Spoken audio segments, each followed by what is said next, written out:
It's time now for This Week in Rock and Roll History, brought to you by Tom Tayback. Take a moment to stroll with us down memory lane to the good old days, those rock and roll gold days. Hi, everybody. Tom Tayback here. Happy to be your tour guide going back to the good old days of soda shops and sock hops in the gym. We'll begin this trip back in 1954. Big Joe Turner has Shake, Rattle, and Roll riding high on the R&B chart. But as was customary of the times, a white performer will cover the song for release on the pop chart. This time it's Bill Haley. His version of Shake, Rattle, and Roll will chart for 27 weeks and end up at number 7 and be the first rock and roll tune to sell over 1 million copies. Jumping ahead to 1956, Elvis Presley makes his second appearance on Milton Berle's Texaco Star Theater. This time his swing and gyrations performing Hound Dog solicits howls of outrage, not from teenage girls, mind you, but the TV critics. Jumping 2 years ahead to this week in 1958, Jerry Lee Lewis and his producer Sam Phillips take out a full-page ad in Billboard magazine trying to explain his third marriage to cousin 14-year-old Myra Gale Brown.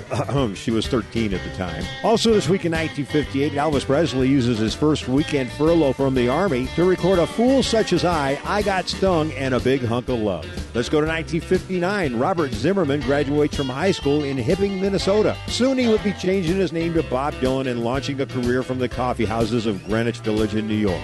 A bunch of stuff from 1960. I'm Sorry by Brenda Lee is sitting at number 1. Roy Orbison releases Only the Lonely. The Platters lead singer Tony Williams leaves the group to embark on a solo career. Also, the Silver Beatles perform with Jerry and the Pacemakers at Grosvenor Ballroom in England, where they're billed as jive and rock specialists. Checking out 1961, more Roy Orbison. He tops the charts for the first time in his career with Runnin' Scared.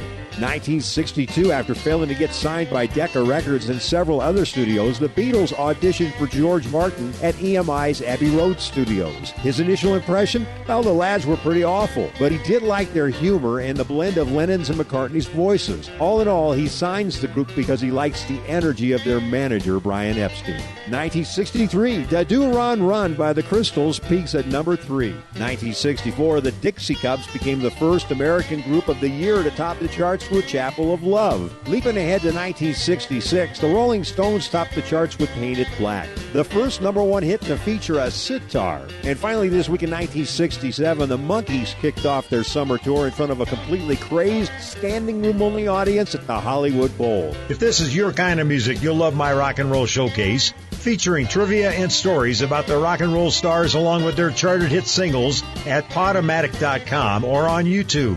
Podomatic.com or YouTube. Just search Tom Tayback. That's Tayback. Rock and roll is here to stay, baby.